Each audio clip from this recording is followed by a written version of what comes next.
Hi everyone. இன்னைக்கு என்ன பார்க்க போறோம் அப்படின்னா simple, complex and compound sentences. இது வந்து முக்கியமா ஸ்டூடெண்ட்ஸ்க்கு வந்து ரொம்ப யூஸ்ஃபுல்லா இருக்கும். முக்கியமா 11th 12th high secondary clasesல வந்து simple, complex, compound and 10th standardல இருந்தே இருக்கும்னு நினைக்கிறேன். அவங்களுக்கு வந்து change into simple sentence, change into complex sentence அந்த மாதிரி நிறைய क्वेश्चंस இருக்கும். அண்ட் அவங்களுக்குலாம் ரொம்ப யூஸ்ஃபுல்லாக இருக்கும். அண்ட் அதை பற்றி தெரியாதவங்களுக்கும் வந்து அப்படின்னா என்ன, சிம்பிள் சென்டென்ஸ்னா என்ன, காம்ப்ளெக்ஸ்னா என்ன, காம்பவுண்ட்னா என்ன. பட் ஸ்போக்கன் இங்கிலீஷுக்கு நமக்கு இது ரொம்ப தேவைப்படாது. பட் ஃபார்மலாக நம்ம எழுதும்போது நிறைய விஷயங்கள், இந்த ஃபார்மல் லெட்டர்ஸ் எழுதுறவங்களுக்கு, பிஸ்னஸ் லெட்டர்ஸ்க்குலாம் வந்து இந்த மாதிரியான சிம்பிள் காம்ப்ளெக்ஸில் உள்ள அந்த ஃப்ரேசஸ் ரொம்ப யூஸ்ஃபுல்லாக இருக்கும். அதனால இன்னைக்கு லெசனில் சிம்பிள், காம்ப்ளெக்ஸ், காம்பவுண்ட் என்ன டிஃப்ரென்ஸ் இருக்குது, எப்படி ஈஸியாக வந்து ஒரு இதில் இருந்து இன்னொரு இது மாற்றலாம் அப்படின்றதெல்லாம் பார்க்க போகிறோம். Let's start the lesson.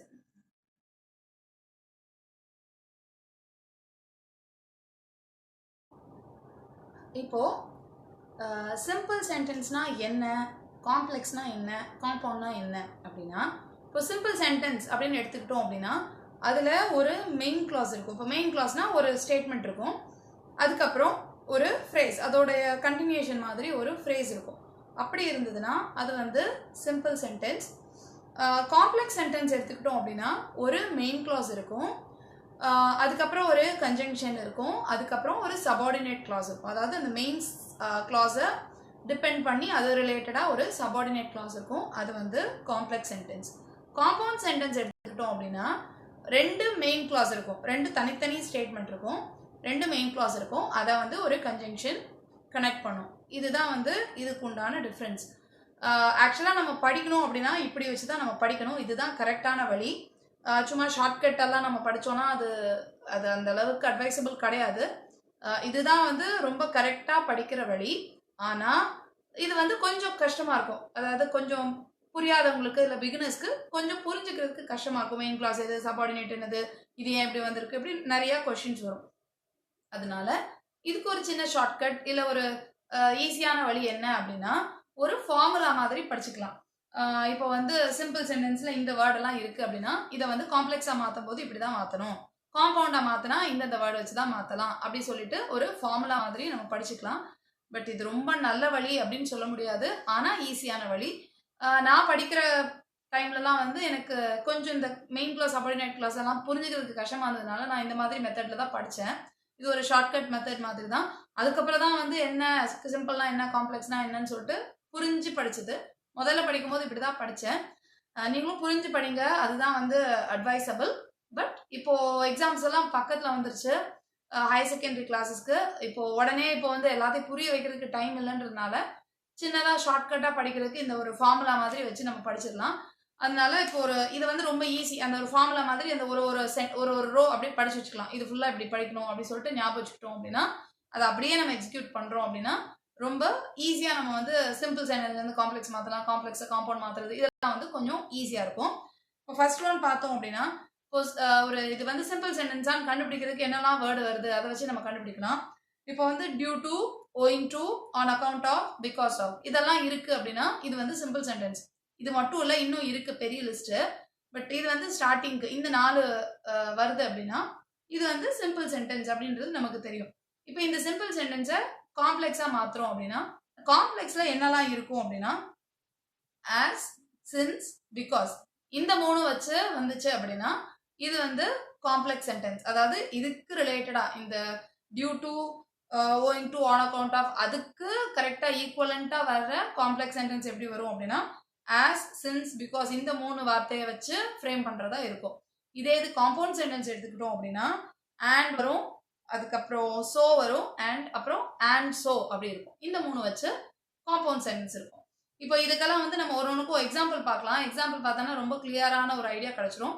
நீங்கள் இது எல்லாத்தையும் அப்படியே எழுதி வச்சுக்கோங்க கரெக்டாக. இந்த ஒரு லைன் ஃபுல்லாக இது சிம்பிள் இப்படிலாம் இருக்குது, காம்ப்ளெக்ஸ் அது இப்படி வரும், காம்பவுண்ட் இப்படி வரும், இல்லை எக்ஸாம்பிள் சென்டென்ஸ், அப்படியே ஒவ்வொன்றுக்கும் நீங்கள் எழுதி வச்சுக்கிட்டீங்க அப்படின்னா அப்படியே ரெஃபர் பண்ணிங்கன்னா ரொம்ப ஈஸியாக இருக்கும். அந்த ஒரு கரெக்டாக அந்த ரோலாம் அப்படியே மனப்பாடம் பண்ணி வச்சுக்கிட்டு எக்ஸாம்பிளோட ஞாபகம் வச்சுக்கிட்டோன்னா என்ன மாதிரி சென்டென்ஸ் கேட்டாலும் அதை வந்து நம்ம வந்து மாற்றி காம்ப்ளெக்ஸாவோ காம்பவுண்டாவோ மாற்றி எழுதுறதுக்கு ஈஸியாக இருக்கும். இப்போ நம்ம பார்த்ததுக்கு எக்ஸாம்பிள் சென்டென்ஸ் பார்க்கலாம். இப்போது எக்ஸாம்பிள் சென்டென்ஸ் பார்க்கலாம். இப்போ நம்ம சிம்பிள் சென்டென்ஸ்க்கு வந்து என்னென்ன வேர்ட்ஸ்லாம் வரும் அப்படின்னு பார்த்தோம்னா due to, owing to, on account of, because of அதெல்லாம் பார்த்தோம். இப்போ அதை வச்சு சென்டென்ஸ் நம்ம வந்து ஃபார்ம் பண்ணலாம்.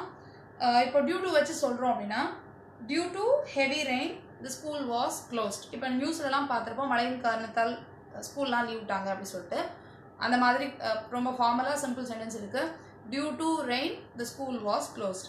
இப்போ இந்த டியூ டு வச்சு இதில் இருக்குது. இப்போ இதை வந்து சிம்பிளை வந்து நம்ம காம்ப்ளெக்ஸாக மாற்றணும் அப்படின்னு சொல்லிட்டு சொல்கிறாங்க அப்படின்னா காம்ப்ளெக்ஸில் என்னெல்லாம் வரும் அப்படின்னா ஆஸ், சின்ஸ், பிகாஸ் அதெல்லாம் வரும். இப்போ நம்ம ஆஸ் வச்சு எழுதுகிறோம் அப்படின்னா as it rained heavily the school was closed. மழை ரொம்ப பெருசாக பெய்த காரணத்தினால் ஸ்கூல் மூடப்பட்டது. இப்போ இது வந்து டியூ டுக்கும் இதுக்கும் வந்து அர்த்தம் வந்து மாறாது. சிம்பிள் சென்டென்ஸ், காம்ப்ளெக்ஸ் சென்டென்ஸ்லாம் அர்த்தம் வந்து ஒரே மாதிரி தான் இருக்கும். ஏன்னா நிறைய பேர் வந்து நம்ம டியூ டு வச்சு பிகாஸ் அப்படிலாம் சொல்லும்போது அப்போ வந்து சோன் போட்டால் வேறு மாதிரி வருது, அப்படிலாம் கன்ஃபியூஷன் வருது. ஏன் அப்படின்னு கேட்டால் அவங்களுக்கு இன்னும் இந்த சிம்பிள் காம்ப்ளெக்ஸ் காம்பவுண்டுடைய அந்த கான்செப்ட் புரியாதனால தான் ஏன் இப்படி வருது அப்படின்னு இருக்கு. பட் எல்லாமே ஒன்றா தான் இருக்கும். சிம்பிள் சென்டென்ஸில் என்ன அர்த்தம் இருக்கோ அதே தான் காம்ப்ளெக்ஸ்லேயும் இருக்கும், அதே காம்பவுண்ட்லேயும் வரும். இப்போ ஆஸ் வச்சு பார்த்தோம்னா as it rained heavily the school was closed. And இப்போ காம்பவுண்ட் சென்டென்ஸில் வந்து அண்ட் ஸோ பார்த்தோம். இப்போ அதை வச்சு பார்த்தோம் அப்படின்னா it rained heavily so the school was closed. அண்டும் போடலாம், அண்ட் தி ஸ்கூல் வாஸ் க்ளோஸ்டும் போடலாம், so the school was closed and so the school was closed. எதுனாலும் கரெக்ட் தான். இப்போ இந்த இடத்துல வந்து டியூ டு, ஓயிங் டுலாம் வந்துச்சுன்னா காம்ப்ளெக்ஸில் இதுதான் வரும் அப்படின்னு சொல்லிட்டு நம்ம அப்படி ஒரு ஃபார்முலா மாதிரி படிச்சு வச்சுக்கலாம். காம்பவுண்டில் இதுதான் வரும் அப்படின்னு சொல்லிட்டு படிச்சு வச்சுக்கலாம். இப்போ நெக்ஸ்ட் பார்க்கலாம். சிம்பிள் சென்டென்ஸில் வந்து இன்ஸ்பைட் ஆஃப் இல்லைன்னா டிஸ்பைட் அதை வச்சு சென்டென்ஸ் போட்டிருந்தா அது வந்து சிம்பிள் சென்டென்ஸ். அப்போ அதை வந்து காம்ப்ளெக்ஸில் எப்படி இருக்கும் அப்படின்னா தோ இல்லை ஆல்தோ, ஈவன் தோ, இந்த மூணில் ஏதாவது வச்சு தான் காம்ப்ளெக்ஸ் வரணும். காம்பவுண்டில் பார்க்கும்போது பட், yet அண்ட் ஸ்டில் இந்த மூணு வச்சு வரும். இதுதான் வந்து இந்த வாட் இஸ் தட், இந்த ரோடைய அந்த கான்செப்ட், ஐ மீன் அந்த ஃபார்முலா வந்து இப்படிதான். இங்க வந்து இன்ஸ்பைட் ஆஃப் இல்லை டிஸ்பைட்லாம் வந்துச்சுன்னா இங்க தோ, ஆல்தோ, ஈவன் தோ வரும். இந்த பக்கம் பட், எட், ஸ்டில் வரும். இப்போ எக்ஸாம்பிள்ஸ் பார்க்கலாம். In spite of his illness he went to school. In spite of his illness he went to school னா அவனுக்கு உடம்பு இல்னஸ்ன்றது உடம்பு சரியில்லை, உடம்பு சரியில்லாத போதிலும் அவன் வந்து ஸ்கூலுக்கு போயிட்டான். In spite of his illness he went to school. இப்போ இது சிம்பிள் சென்டென்ஸ். இப்போ இதே இதை வந்து நம்ம காம்ப்ளெக்ஸா மாத்துறோம். அப்போ காம்ப்ளெக்ஸ்ல என்ன இருக்கும், தோ, ஆல்தோ அதான் இதை யூஸ் பண்ணலாம். அப்போ தோ வச்சு பார்க்கும்போது எப்படி சொல்லலாம்னா தோ he was ill he went to school. அவனுக்கு உடம்பு சரியில்லாம இருந்தப்பையும் அவன் ஸ்கூலுக்கு போயிட்டான். though he was ill he went to school. இப்போ காம்பவுண்ட்ல என்ன வரும், பட் இல்ல எட், ஸ்டில் அதெல்லாம் வரும். அப்போ அதுக்கு எப்படி போடலாம்னா he was ill but he went to school. அவன் உடம்பு சரியில்லை ஆனால அவன் ஸ்கூலுக்கு போயிட்டான். he was ill but he went to school. இதுதான் வந்து இந்த சிம்பிள் காம்ப்ளெக்ஸ் காம்பவுண்ட்க்குரிய இந்த கான்செப்ட். நான் வந்து இப்படிதான் படிச்சுக்கிட்டேன். பட் ரொம்ப கரெக்டா படிக்கணும்னா இது வந்து மெயின் கிளாஸ்ல இருக்கு, இது மெயின் கிளாஸ் இருக்கு, சபார்டினேட் கிளாஸ் இருக்கு, அண்ட் மெயின் கிளாஸும் 2 மெயின் கிளாஸ் இருக்கு, ஒரு கன்ஜங்ஷன் இருக்கு. இப்படி வச்சுதான் நம்ம புரிஞ்சுக்கணும். அது கொஞ்சம் புரிஞ்சுக்கிறதுக்கு கஷ்டமா இருக்கிறதுனால தான் நான் படிச்சு வச்சிருந்த கான்செப்ட் நான் வந்து புரிஞ்சுக்கிறதுக்கு ஈஸியா இருக்கணும்னு இந்த மாதிரி படிச்சு வச்சிருந்தேன். ஸோ அதனால நான் இதை மாதிரி சொல்றேன். உங்களுக்கு இது புரிஞ்சிருந்து இது ஈஸியா இருக்குன்னா இதை ஃபாலோ பண்ணுங்க. இல்லைன்னா நீங்க அந்த மாதிரி மெயின் கிளாஸும் சபார்டினேட் கிளாஸ் இருந்ததுன்னா அது வந்து காம்ப்ளெக்ஸ். 2 மெயின் கிளாஸ் இருக்கு அப்படின்னா அது compound sentence. Main clause and phrase ஒன்று இருக்கு அப்படின்னா அது சிம்பிள் சென்டென்ஸ் அப்படின்னு சொல்லிட்டு புரிஞ்சுக்கலாம். அண்ட் நெக்ஸ்ட் ஒன் பார்க்கலாம். நெக்ஸ்ட் ஒன் சிம்பிள் சென்டென்ஸில் on plus verb plus ING அப்படி ஆரம்பித்து ஒரு சென்டென்ஸ் வந்தது அப்படின்னா அது சிம்பிள் சென்டென்ஸ். அதே சென்டென்ஸ் காம்ப்ளெக்ஸ்க்கு மாறும்போது வென் வச்சு ஸ்டார்ட் பண்ணுற மாதிரி இருக்கும், இல்லைனா ஆஸ் சூன் அஸ் அப்படின்னு சொல்லிட்டு யூஸ் பண்ணலாம். காம்பவுண்ட் சென்டென்ஸில் வரும்போது அண்ட் இல்லைனா அண்ட் அட் ஒன்ஸ் இந்த 3 வச்சு நம்ம யூஸ் பண்ணுற மாதிரி இருக்கும். ஸோ அதுக்கு எக்ஸாம்பிள் சென்டென்ஸ் பார்க்கலாம். இப்போது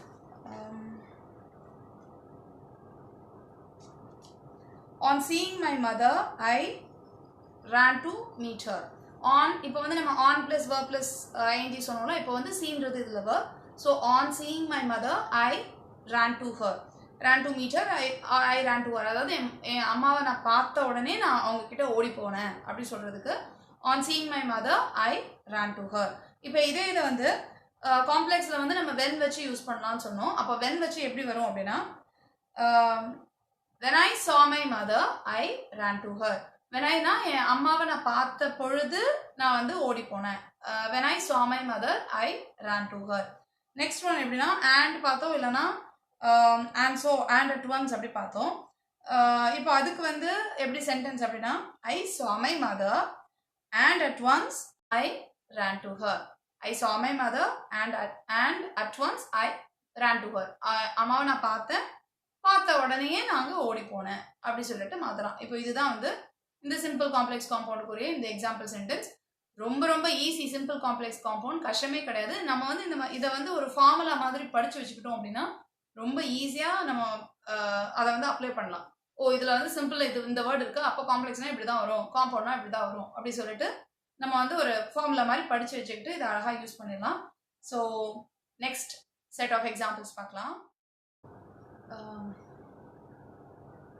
next one, having plus past participle of the verb. இது வந்து சிம்பிள் சென்டென்ஸில் having plus past participle of the verb வச்சு ஒரு சென்டென்ஸ் ஆரம்பிச்சதுன்னா அது வந்து சிம்பிள் சென்டென்ஸ். அந்த சிம்பிள் சென்டென்ஸை காம்ப்ளெக்ஸாக மாற்றுறதுக்கு ஆஃப்டர் அப்படின்றத யூஸ் பண்ணி நம்ம அதை காம்ப்ளெக்ஸாக மாற்றலாம். இப்போ காம்பவுண்டாக மாற்றுறதுக்கு and இல்லைனா and then இது ரெண்டும் வச்சு நம்ம வந்து அதை காம்ப்ளெக்ஸாக மாற்றலாம். இப்போது எக்ஸாம்பிள்ஸ் பார்க்கலாம். Having done his homework, he went to bed. Having done his homework, he went to bed. Na homework செஞ்சு முடிச்சதனால் அவன் பெட்டுக்கு போனான். ஹேவிங் அதாவது முடித்தபடியால் அவன் வந்து பெட்டுக்கு போயிட்டான், தூங்க போயிட்டான். Having ton his homework, he went to bed. அவன் ஹோம்ஒர்க்கை முடித்தபடியால் அவன் வந்து பெட்டுக்கு போயிட்டான், தூங்க போயிட்டான். இப்போ இது வந்து சிம்பிள். காம்ப்ளெக்ஸில் எப்படி வருது அப்படின்னா ஆஃப்டர் வச்சு யூஸ் பண்ணுறோம். After he had done his homework, he went to bed. After he had done his homeworkனா அவன் ஹோம்ஒர்க்கு முடிச்சதுக்கப்புறம் he went to bed. இப்போ இது காம்பவுண்ட் சென்டென்ஸில் எப்படி இருக்குது அப்படின்னா he had done his homework and then he went to bed. he had done his homework and then அதுக்கப்புறம் he went to bed. இது வந்து காம்பவுண்ட் சென்டென்ஸ். ஸோ இதை வந்து அப்படியே நம்ம படித்து வச்சுக்கலாம். ஹேவிங் வச்சு பாஸ்ட் பார்ட்டிசிபல் ஆஃப் த வேர்ப்ல வந்துச்சு அப்படின்னா அதுக்கப்புறம் ஆஃப்டர் வரும். காம்ப்ளெக்ஸில் காம்பவுண்டில் யூஸ் பண்ணால் and வரும், and then வரும் அப்படி சொல்லிட்டு ஞாபகம் வச்சுக்கலாம். இப்போ நெக்ஸ்ட் செட் ஆஃப் எக்ஸாம்பிள்ஸ் பார்க்கலாம். Next one, being. பீயிங்ன்றது வந்து ஒரு சென்டென்ஸில் ஸ்டார்ட் ஆச்சு அப்படின்னா அது வந்து simple present tense. So being வந்ததுன்னா சிம்பிள். அந்த சிம்பிள் சென்டென்ஸை காம்ப்ளெக்ஸாக மாற்றுறதுக்கு அதில் வந்து ஆஸ் யூஸ் பண்ணலாம், இல்லைனா சின்ஸ் யூஸ் பண்ணலாம். இதே காம்பவுண்ட் சென்டென்ஸாக யூஸ் பண்ணுறதுக்கு ஸோ யூஸ் பண்ணலாம், இல்லைனா அண்ட் ஸோ அப்படின்னு யூஸ் பண்ணலாம். இப்போ எக்ஸாம்பிள் சென்டென்ஸ் பார்க்கலாம். Being good he helped others. Being good he helped others அப்படின்னா ரொம்ப நல்லவனாக இருக்கிறதுனால he helped others. Being good he helped others. இப்போ இது காம்ப்ளெக்ஸ் சென்டென்ஸில் பார்க்கும்போது as he was good he helped others. அவன் வந்து நல்லவனாக இருந்ததுனால அவன் ஹெல்ப் பண்ணான். தமிழில் ரொம்ப நம்ம எக்ஸாக்டாக எப்படி மீனிங் வரும்னு மாற்றி சொல்ல முடியல, பட் அர்த்தம் வந்து அதுதான். as he was good he helped others. அவன் நல்லவனாக இருந்ததுனால அவன் ஹெல்ப் பண்ணான். நெக்ஸ்ட் இப்போது காம்பவுண்ட் சென்டென்ஸில் எப்படி வருது அப்படின்னா he was good so he helped others. இவன் வந்து நல்லவனாக இருந்தான் அதனால ஹெல்ப் பண்ணான். he was good so he helped others. So மட்டும் போகலாம், இல்லைனா and so போட்டுக்கலாம். இதுதான் இந்த செட் ஆஃப் செட் ஆஃப் ரூல்ஸுக்குரிய எக்ஸாம்பிள் சென்டென்சஸ். அண்ட் நெக்ஸ்ட் பார்க்கலாம். Next one, too. அந்த TOO and 2 இந்த ரெண்டுமே வச்சு ஒரே சென்டென்ஸ் வரும். அந்த மாதிரி வர்றது சிம்பிள் சென்டென்ஸ். அதுக்கு அதை காம்ப்ளெக்ஸாக மாற்றுறதுக்கு ஸோ தேட் அப்படின்னு வச்சு நம்ம அதை காம்ப்ளெக்ஸாக மாற்றலாம். காம்பவுண்டாக மாற்றுறதுக்கு வெரி அண்ட் ஸோ, அதாவது வெரி அதாவது ஒரே சென்டென்ஸில் தான் வெரி, அதுக்கப்புறம் அண்ட் சில நமக்கு அதுக்குள்ள வர வேர்ட்ஸ் வரும், அதுக்கப்புறம் அண்ட் ஸோ அப்படின்னு வரும். நம்ம எக்ஸாம்பிள் பார்த்தா புரியும். இப்போது எக்ஸாம்பிள் சென்டென்ஸ் பார்க்கலாம். First one, the food was too hot to eat. அதாவது சாப்பாடு சாப்பிட்றதுக்கு ரொம்ப சூடாக இருந்தது அப்படின்னு சொல்கிறது தான் the food was too hot to eat அப்படின்னு சொல்லிட்டு சொல்கிறோம். இது வந்து சிம்பிள் சென்டென்ஸ். காம்ப்ளெக்ஸ்க்கு என்ன அப்படின்னா the food was so hot, நம்ம so that யூஸ் பண்ணலாம் சொல்லுமா, அதை ஒரே சென்டென்ஸில் எப்படி யூஸ் பண்ணலாம் அப்படின்னா the food was so hot that he could not eat it. that he could not eat, அதாவது so அதுக்கப்புறம் so hot that he could not eat அப்படின்றது காம்ப்ளெக்ஸ் சென்டென்ஸ். காம்பவுண்ட் என்ன அப்படின்னா the food was very hot and so we could not eat it. The food சாப்பாடு ரொம்ப சூடா இருந்தது, அதனால எங்களால சாப்பிட முடியல.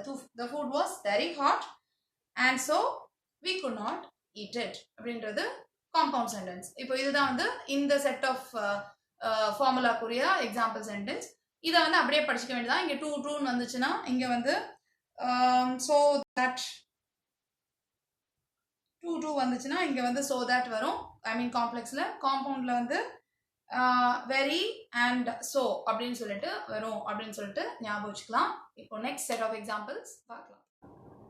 நெக்ஸ்ட் ஒன், சிம்பிள் சென்டென்ஸில் இன் ஆர்டர் டு அப்படின்னு வந்துச்சு அப்படின்னா அது சிம்பிள் சென்டென்ஸ்.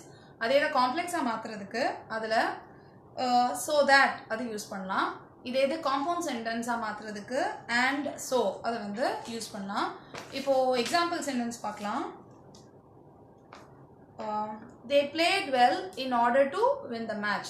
அவங்க வந்து ரொம்ப நல்லா விளையாண்டாங்க, அதாவது மேட்சை வந்து வின் பண்ணுறதுக்காக அவங்க வந்து ரொம்ப நல்லா விளையாண்டாங்க. they played well in order to win the match. இப்போ இதே இது வந்து நம்ம காம்ப்ளெக்ஸ் சென்டென்ஸாக மாற்றுறோம். இப்போ காம்ப்ளெக்ஸாக மாற்றுறதுக்கு ஸோ தேட் வச்சு யூஸ் பண்ணுறோம். they played well so that they won the match. அவங்க நல்லா விளையாண்டாங்க, அதனால அவங்க வின் பண்ணிட்டாங்க. they played well so that they won the match. Compound சென்டென்ஸாக மாற்றுறோம். they played well and so they won the match. அவங்க நல்லா விளையாண்டாங்க, அதனால எல்லாத்துக்கும் ஒரே அர்த்தம் தான் வரும். and so they won the match. ஏன் இப்படி மாற்றி மாற்றி இருக்குது? எல்லாமே ஒரே சென்டென்ஸ் மாதிரி தானே இருக்குது அப்படின்னா ஒரே சென்டென்ஸ் மாதிரி தான் இருக்குது. பட் இதுக்கு அந்த டிஃப்ரென்ஸ் தெரிஞ்சுக்கிறதுக்காக தான் நம்ம வந்து இந்த சிம்பிள் சென்டென்ஸ், இது காம்ப்ளெக்ஸ், இது காம்பவுண்ட் அப்படி சொல்லிட்டு மாற்றிருக்கோம். ஏன்னா இது வந்து கிளாஸ் வந்து மெயின் கிளாஸ் இருக்குது, சபார்டினேட், அந்த மாதிரியான அந்த ரூல்ஸ் எல்லாம் ஃபாலோ பண்ணி தான் இந்த சிம்பிள் காம்ப்ளெக்ஸ் காம்பவுண்ட் எல்லாம் வந்து நம்ம ஃப்ரேம் பண்ணியிருக்கிறோம். முக்கியமாக இது வந்து பேசுறதுக்கு ரொம்ப வந்து கன்ஃபியூஷன் வந்து இருக்காது. நம்ம பேசும்போது வாயில் என்ன வருதோ அதை வச்சு பேசிக்கலாம். முக்கியமாக எழுதும்போது தான் வந்து எழுதும்போதும் ரொம்ப வராது. பட் எக்ஸாமில் நமக்கு வந்து ஹையர் செகண்டரியில் வந்து சிம்பிள் சென்டென்ஸ் காம்ப்ளெக்ஸாக மாற்றுங்க, காம்ப்ளெக்ஸை காம்பவுண்டாக மாற்றுங்க, இப்படிலாம் வந்து கொஷின்ஸ் இருக்குது. அதனால அந்த ஸ்டூடெண்ட்ஸ் வந்து கண்டிப்பாக கன்ஃபியூஸ் ஆவாங்க. இதை வந்து காம்பவுண்டாக மாற்றணும்னா இல்லை காம்ப்ளெக்ஸாக மாற்றணும்னா அதில் என்னெல்லாம் போடணும், இதில் எப்படி இருக்குன்னா அதில் என்ன வரும் அப்படின்னு சொல்லிட்டு அவங்களுக்கு கன்ஃபியூஷன் வரும். பட் ரொம்ப ஈஸி தான். ஒரே மாதிரி தான் வந்து எல்லாமே இருக்கும் காம்பவுண்டில். காம்ப்ளெக்ஸும் ஒரே மாதிரி தான், ஒரே இதுதான் திரும்ப திரும்ப வந்துட்டே இருக்க மாதிரி இருக்கும். ஒரு 10 தான் இருக்கும். அதை அப்படியே நம்ம வந்து மனப்பாடம் பண்ணி வச்சுக்கிட்டோம் அப்படின்னா எழுதுறதுக்கு ரொம்ப யூஸ்ஃபுல்லாக இருக்கும். So 12th standard and 11th standard higher secondary students எல்லாம் எக்ஸாம் எழுதுறவங்களுக்குலாம் வந்து இது ரொம்ப யூஸ்ஃபுல்லாக இருக்கும். ஸோ எக்ஸாமுக்கு முன்னாடி ரெஃபர் பண்ணிவிட்டு இதை கொஞ்சம் ஈஸியாக படிச்சுட்டு நீங்கள் நல்லா எக்ஸாம் எழுதுங்க. I see you in the next lesson. Thank you. Bye.